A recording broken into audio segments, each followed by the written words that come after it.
Every year, climbers from around the world arrive in Nepal with a dream: to stand on the roof of the world. Some make it. Others vanish into the ice and snow forever.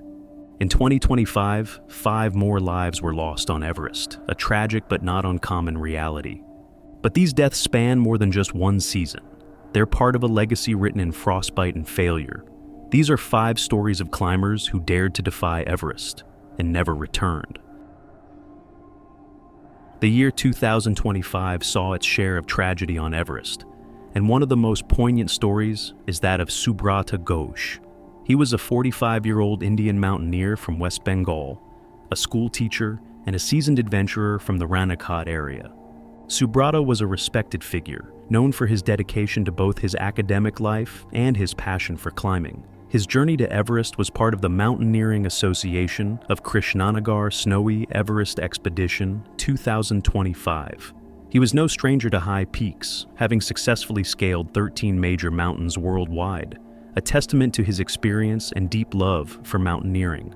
Subrata and his climbing partner, Rumpa Das, began their summit attempt from Nepal's base camp. The mountain, however, had its own plans. Rapidly worsening weather and an unstable atmosphere forced them to delay their final push to the peak, holding them back until Thursday afternoon.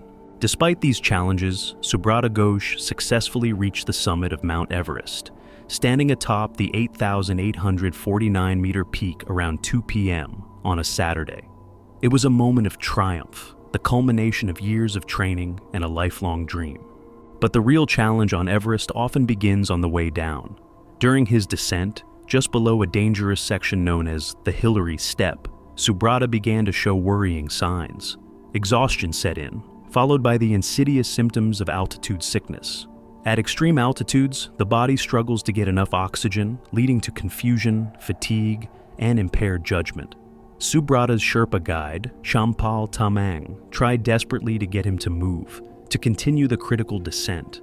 But Subrata, weakened and disoriented by the thin air, refused to go on, collapsing near the Hillary Step. The Hillary Step itself is a notorious part of the climb, a 40-foot vertical rock wall that, even after being altered by a 2015 earthquake, remains a perilous bottleneck near the summit. Delays in this area, where oxygen levels are dangerously low, dramatically increase a climber's exposure to the death zone, making any hesitation potentially fatal.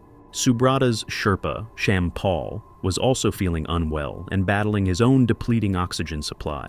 Facing an impossible choice, he had to make the agonizing decision to leave Subrata behind and return alone to Camp 4 late that Thursday night, reporting the incident early Friday morning. Subrata Goch died just below the Hillary Step. His grieving brother, Surajit Ghosh, received the heartbreaking news and awaited a full explanation from the Sherpa. Efforts were immediately launched to recover Subrata's body and bring it back to base camp, where a post-mortem examination would determine the exact cause of his death. Subrata Goch's story is a stark reminder of the mountain's relentless grip, where the dream of the summit can blind even the most experienced.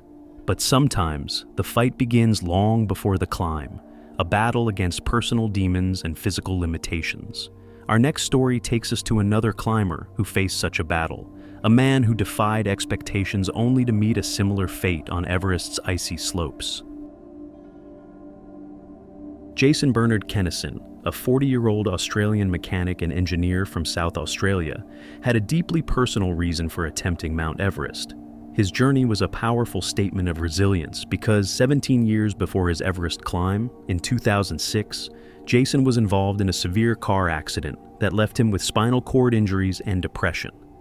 Doctors had told him he might never walk again. He spent years in grueling rehabilitation, and then, just 3 years before Everest, a routine spinal procedure led to further complications and nerve damage, forcing him to learn how to walk a second time. Jason viewed Everest as a symbol of overcoming these immense personal challenges, a way to achieve fulfillment after so much struggle. He used his climb to raise money for Spinal Cord Injuries Australia, driven by a desire to help others who had their lives changed in an instant by similar injuries. He prepared with incredible dedication, taking mountaineering courses in New Zealand, practicing abseiling and rock climbing, and even setting up training in his own backyard for ladder crossing and roping. Jason was part of an expedition organized by Asian Trekking. As he neared the true summit, at the South Summit, he began to show abnormal behavior, a clear sign of altitude sickness. His two Sherpa guides, recognizing the grave danger, immediately helped him descend to the balcony area, a crucial point at 8,400 meters above sea level.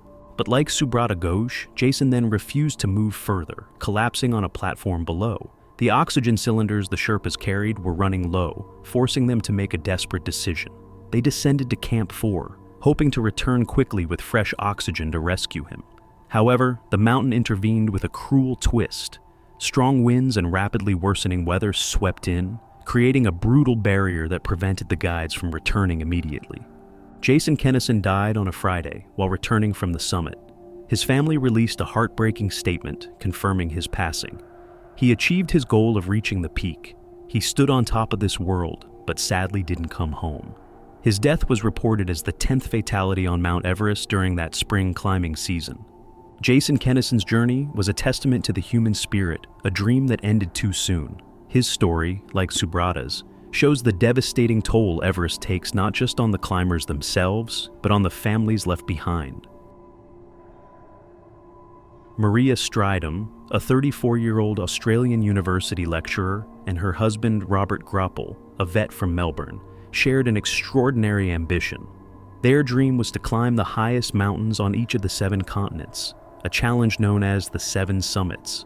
Beyond the physical feat, they had a unique goal: to prove that a vegan diet did not hinder their climbing abilities, challenging the common misconception that vegans might be malnourished and weak. In May 2016, they found themselves on Mount Everest, having already successfully climbed 4 of the world's highest peaks, including Africa's Mount Kilimanjaro and Denali in Alaska. Their ascent brought them to a perilous altitude, well above 8,000 meters deep within the death zone, where the air is so thin that human life cannot be sustained for long. It was here that Maria began to falter. She told Robert she could not continue, and he initially thought she was simply exhausted. With the summit a mere 15 minutes away, Robert faced an agonizing choice. He asked Maria if he should go on without her. With immense courage, she told him, "Yes, you go on. I'll wait for you here." Robert, torn between his ambition and his love, just ran up and down to the summit, but the triumph felt hollow. He later recounted that reaching the top wasn't special to me because I didn't have her there. Upon his return, they began their descent, but it quickly became terrifyingly clear that Maria's condition was far more serious than exhaustion. She began to hallucinate, struggled to walk, and spoke incoherently. These were severe symptoms of altitude sickness, possibly a stroke caused by cerebral edema, a dangerous swelling of the brain. Altitude sickness can be deceptive, its early signs often mistaken for simple tiredness, delaying the critical decision to descend. Robert, desperate, shared his oxygen with Maria until their supply ran out. In a moment of clarity, he remembered he had medication for altitude sickness and gave her a dexamethasone injection. For a brief time, after reaching a camp and receiving fluids and medication, her condition seemed to improve overnight, offering a glimmer of hope. But then, tragically, she deteriorated further. Maria Stridum died in Robert Groppel's arms on May 20th, 2016.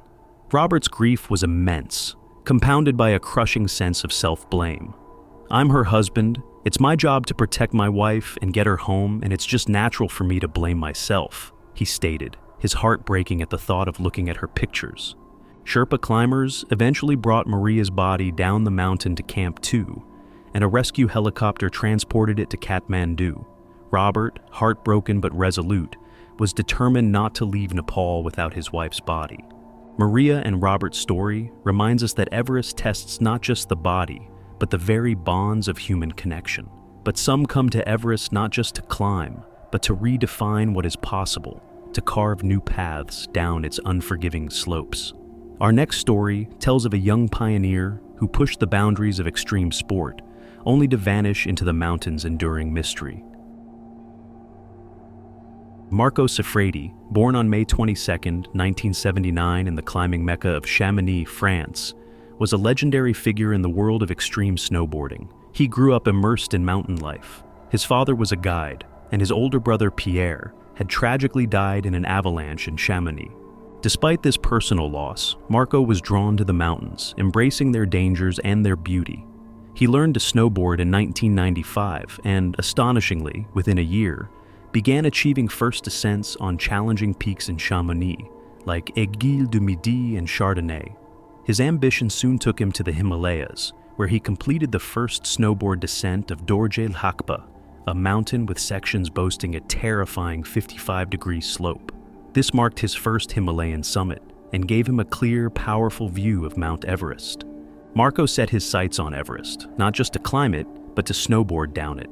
His first attempt came in the spring of 2001, with his goal being the formidable Hornbein Couloir, a narrow, steep line on the mountain's north face. However, spring conditions on Everest meant less snow, making the Hornbein unsuitable for a snowboard descent. After reaching the summit on May 23, 2001, he adapted, instead descending via the Norton Couloir, shredding all the way back to advanced base camp at around 20,800 feet. His descent was just one day after Austrian Stefan Gatt's snowboard descent, but Marco's was a purer feat, as he completed his entire descent without removing his board, unlike Gatt, who had to take his off for a portion. But the Hornbein Couloir remained his holy grail.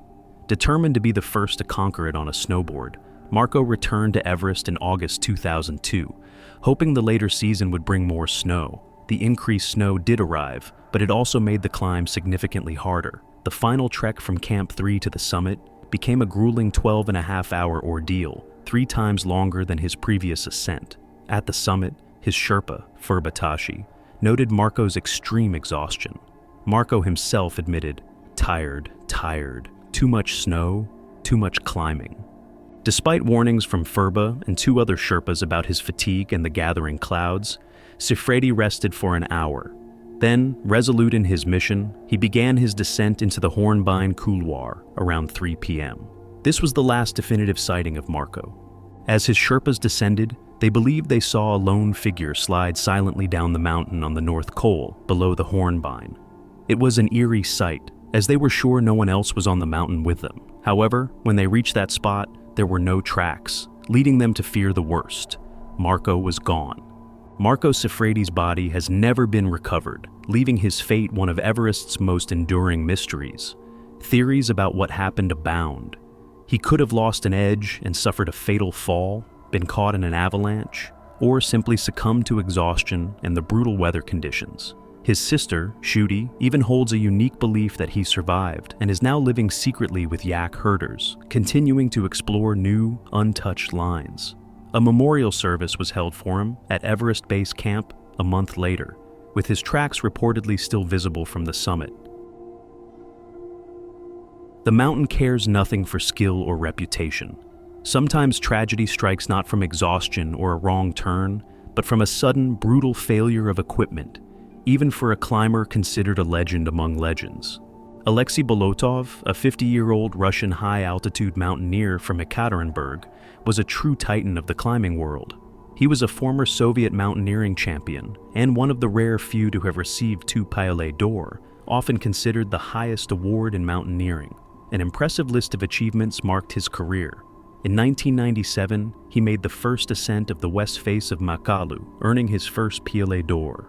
He climbed Everest for the first time in 1998, then tackled a new direct route on Thalay Sagar in 1999.